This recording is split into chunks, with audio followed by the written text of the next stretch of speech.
What's up everyone, Matt here from Native Instruments. Today I'm going to show you how to use everything in the Traktor X1 MK3. But first, here's a bit about the controller.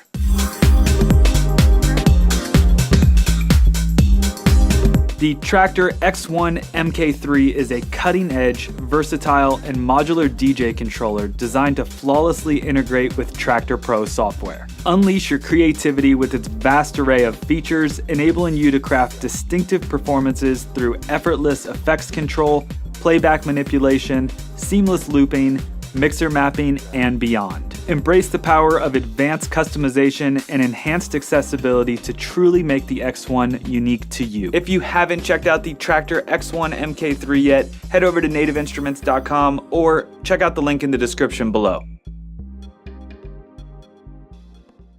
So when you get your X1, this is the packaging it comes in. Super clean. I love how simple it is with the new logos. Let's just open this thing up and check out what's inside. Set those to the side. You get this nice cloth that it comes in. Set that here. And here's your serial number, which you can use to register Traktor Pro 3 inside Native Access. And here you're going to have the power supply. Now, the power supply only has to be used if you're using the USB hub.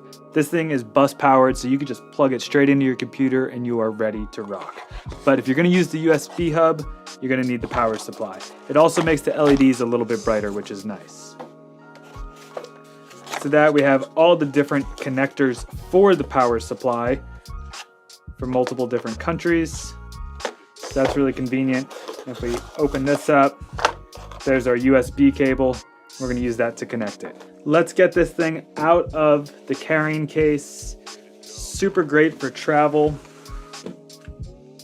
There we are, there's the X1. We're gonna take the included USB cable and we're gonna plug the USB side in to the back of the controller, like that. The other side is gonna go to your computer.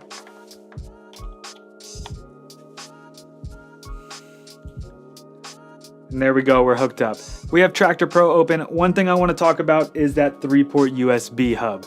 If you want to use the hub to connect other USB devices, we wanted to make sure that it can provide sufficient power to all of those. So we've included the power adapter, as I mentioned. You're just going to want to connect that, and now everything will get proper power. So when your X1's plugged into the computer and it's ready to go with Traktor, you're going to get this option for deck setup, and you're going to want to select your decks. And you can use the encoders to browse between different decks. So you can do A and B, C and D, A and C, B and D. You have options, and whenever you're ready to select your deck, you just push in on the encoder, get a little smiley face there, and now you're ready to roll. Before we dive into the X1, let's just talk about the overall design. The Traktor X1 MK3 is in this new sleek black design, and it's slightly larger than the previous X1 models. The bottom of the X1 contains this transparent shell with functional backlighting.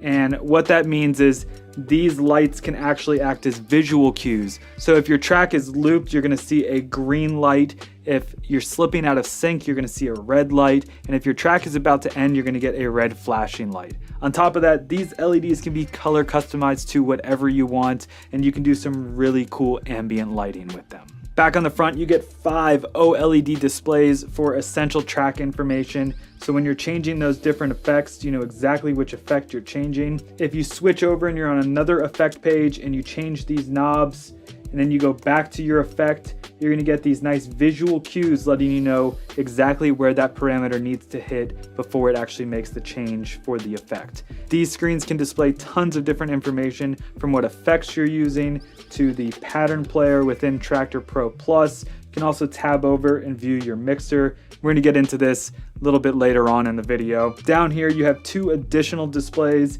to show you which track you have loaded, how long is left on the track. You can also see things like your loop amount, what your beat jump amount is, your track's tempo, and pretty much all the information you need right on these screens right in front of you. You'll notice the buttons are drastically larger than the previous X1s. They're all backlit and they all have this nice satisfying click when you push them in, so you know when you're hitting a button. and I love that about this controller. On top of that, we've added these tactile dots for accessibility, so that way you know where you're at on the controller without even having to look down at it. All of these buttons can be color customized to tons of different options within the new Traktor settings page for the X1. Next to these buttons, you have 8 knobs with locked center points, so you know exactly where you are when you need to turn that parameter.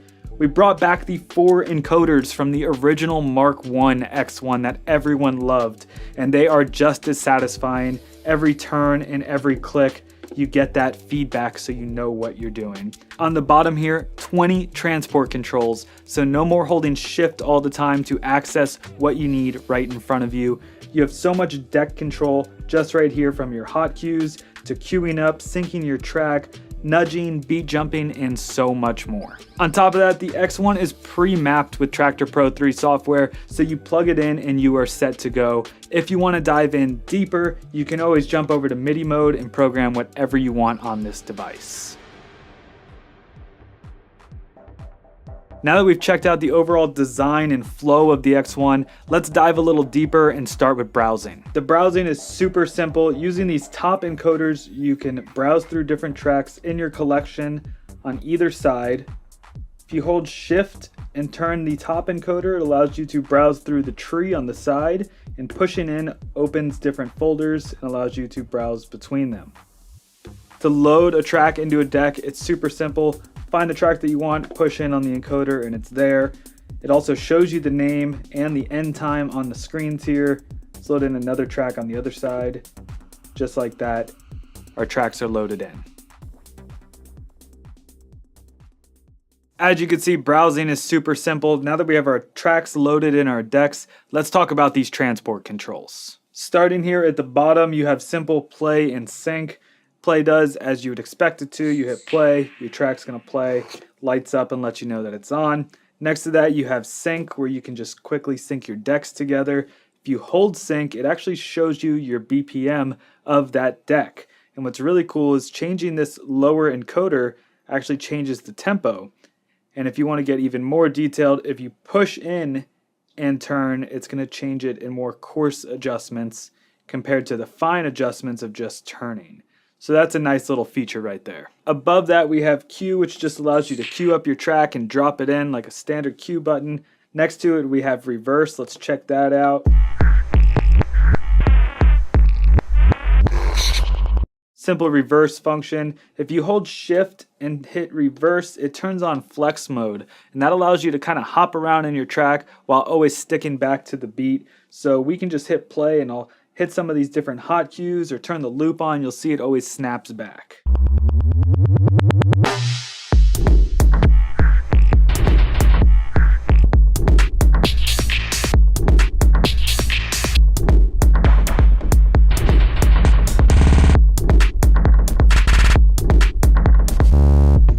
So that's a really cool feature to turn flex mode on just by simply holding shift and hitting that reverse button. Above those buttons, we have these two little arrows, and they can be set to different things depending on what you have in the settings menu. I currently have mine default to tempo bend, so if something falls out of sync, I can just quickly nudge it over, so it's just a simple nudge. So if I hit play and hit the arrow, you're gonna see how it just does a little bit of shift. 1.6%, not much, just enough to be able to shift things around a little bit. If you hold shift, you can actually use these to beat jump. So let me change the loop amount here. We'll hit play, and I'm going to hold shift and hit the arrows, and that allows me to beat jump through my track. I have flex off. We're going in 4-bar increments. We can change that. 8. So you can set these to default as beat jump or tempo bend, totally up to you, but it's really nice to have the convenience right here. Moving on to our hot cues, which have these tactile dots on 3 and 4. You have hot cues 1, 2, 3, and 4 on each side, and setting them is super simple. You just click on the hot cue, and it's going to take you back to that point. If you want to delete a hot cue, you hold shift and just click it. You'll see the light goes away. If you want to set it again or set it in a different place, you can push the button, and that's it. You have a new hot cue there. So now my hot cue is over here. Let's go to 4. Say I don't like where 4 is. I can just hit shift, delete it, move over a bit, and now we have 4 down here. So triggering hot cues is really easy, and you have 4 on each deck. We checked out the transport controls. Now let's check out these lower encoders, which will probably be the most used ones, your looping encoders. When you turn them on the screen, it shows you what your loop is set to. If you want to set the loop, you simply push it in. And then as I mentioned previously, you get that visual cue on the bottom. It's green, letting you know you have a loop on. You also get a little icon here, and on the screen, it highlights what your loop is set to.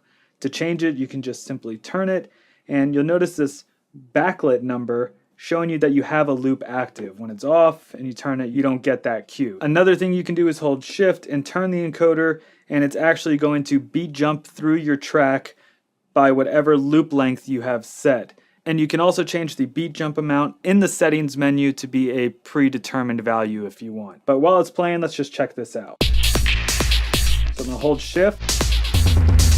Now you'll see I can jump through. I can change my loop amount.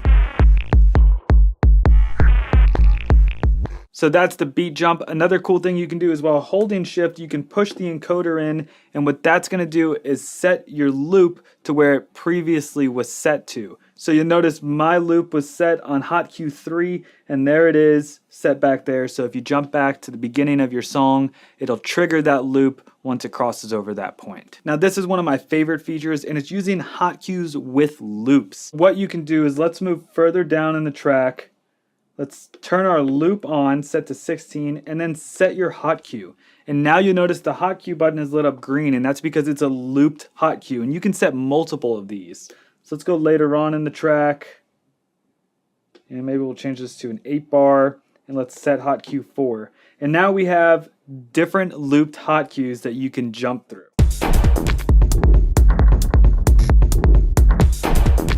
Turn your loop off.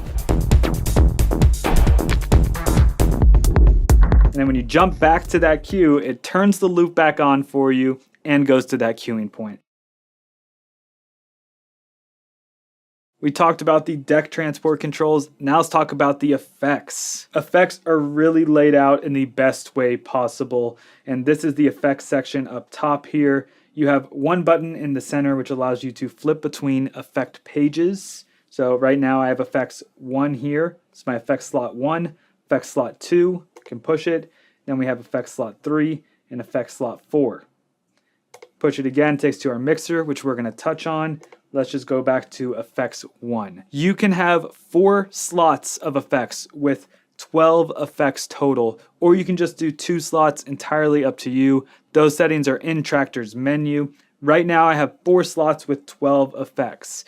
Up top you have your activators, so you can push these buttons to turn on effects 1 and 2 for deck A. This turns on 1 and 2 for deck B. If we push the button, same thing. We have 3 and 4 for deck A, 3 and 4 for deck B. The buttons and knobs correspond with each other, and again they're laid out in the perfect format. This top knob is your dry wet amount for the effect group or the effect slot, and it lets you know on the screen where you're at. The knobs below it control each effect. So again, I have 12 effects, so each one of these are going to control the effect. Let's just hit play and mess around with a few of these effects. To turn the effect on, you just push the button. Let's do it. Let's turn these 3 and 4 off.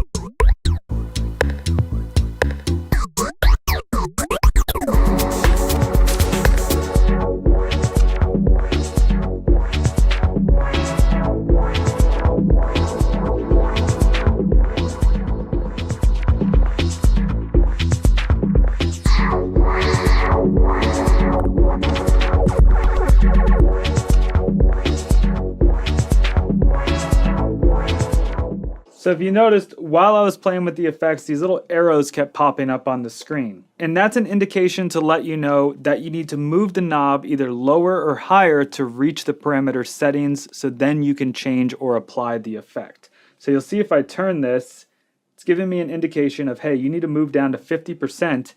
And once you hit 50, then you can control the effect. So that's a really nice feature just to let you know where you are on the effects parameter. There are some really cool shift functions here. So if I hold shift, the first thing you're going to see is that these lights up here turned on, and that allows you to turn on or off the next effects slots for that deck. So if I tab over to 3, it's because 3 and 4 are turned on for deck A.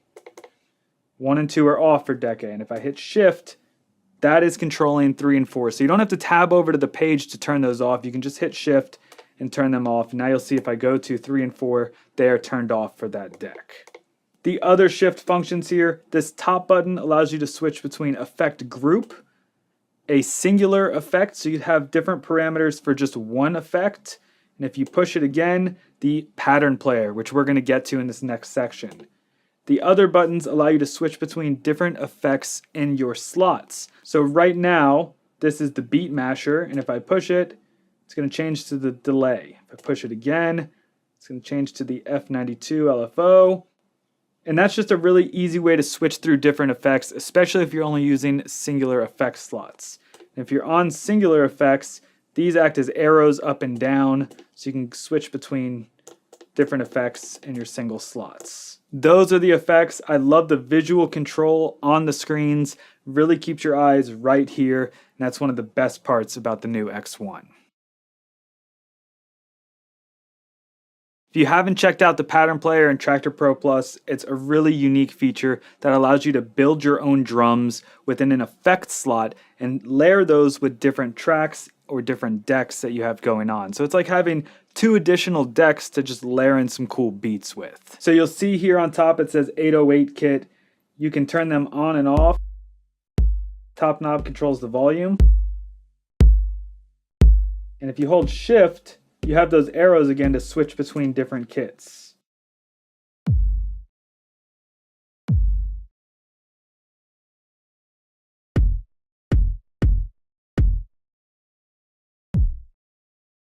Let's stick with the 808 kit for now. This first button's going to play or pause. First knob controls the volume. And then here, this knob controls the pattern.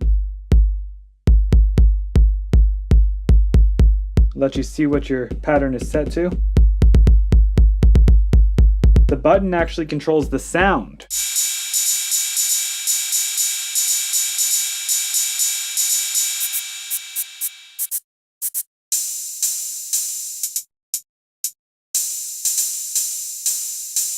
And you can flip between them just like you did with the arrows. Let's leave this one on the kick. Let's add in another one.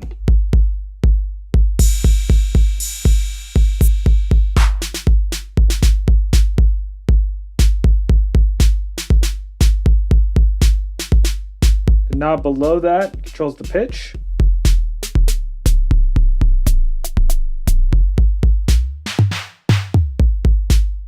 The knob below that controls the decay. Make it short. Keep it long. And what's really cool is you can also add effects to these. So if we have effects 3 and 4 on,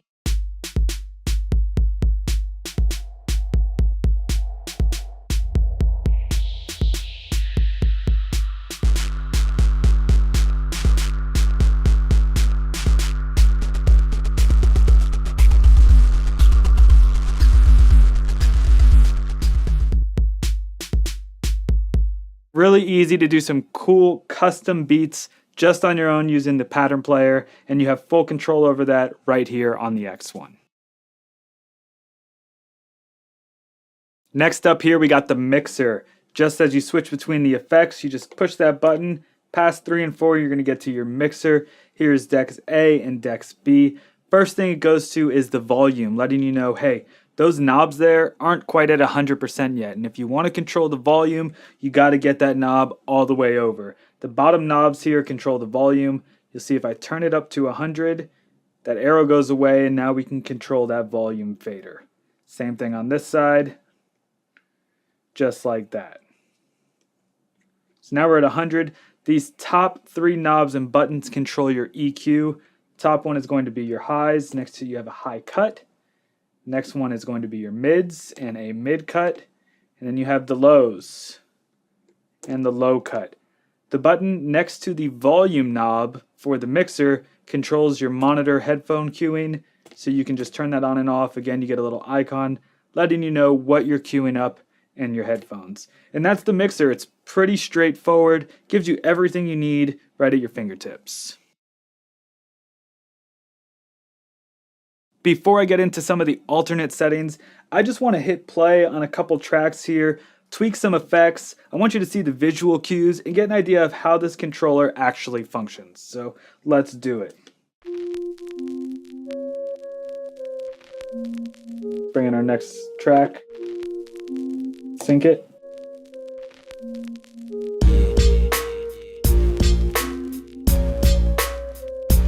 Cut the lows.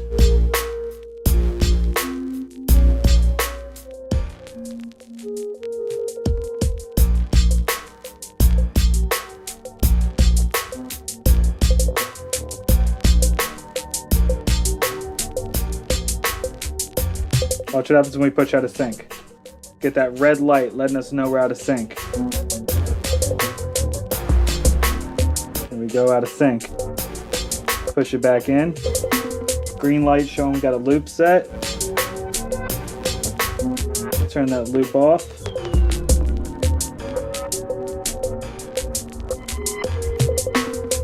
Bring in the pattern player.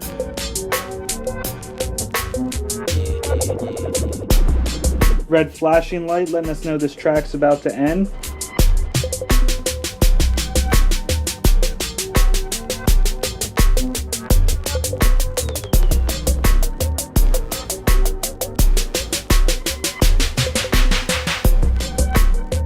We can go back to the mixer and back to the effects.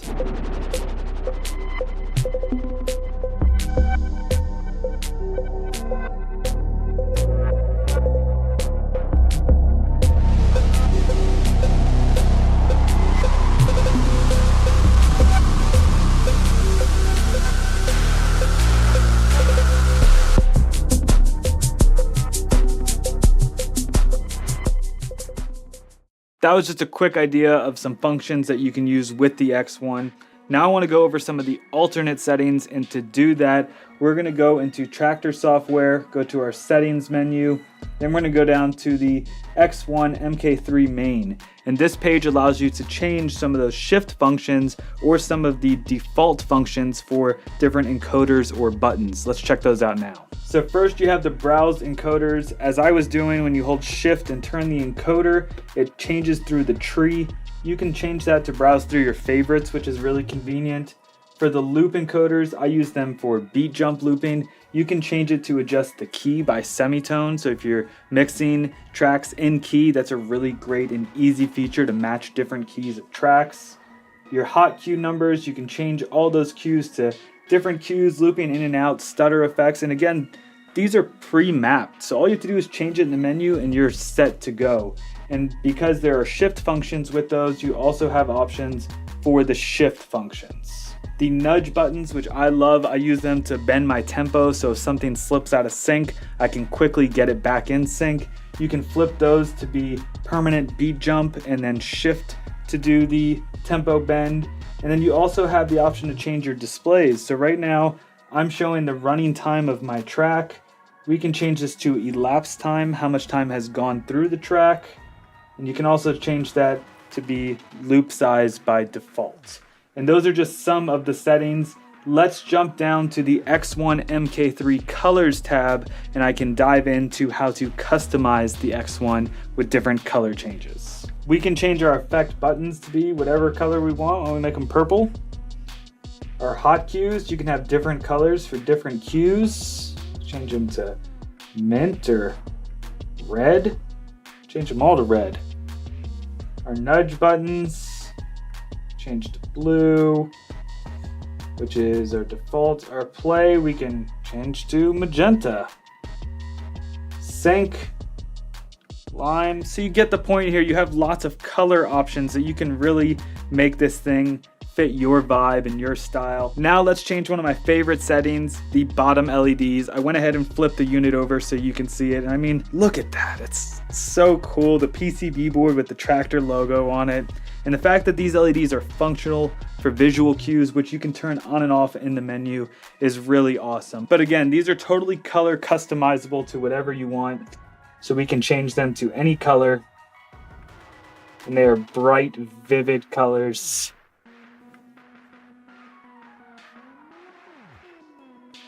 And you have a lot of really cool options to, again, make this your own. And that's how to use everything on the new Traktor X1 MK3. If you want to learn more about Traktor, check out our video series, How to Use Everything in Traktor. You can really dive deep into the program. There's so many cool features. If you want to get your hands on an X1 Mark III, check it out over at nativeinstruments.com. Thanks for watching.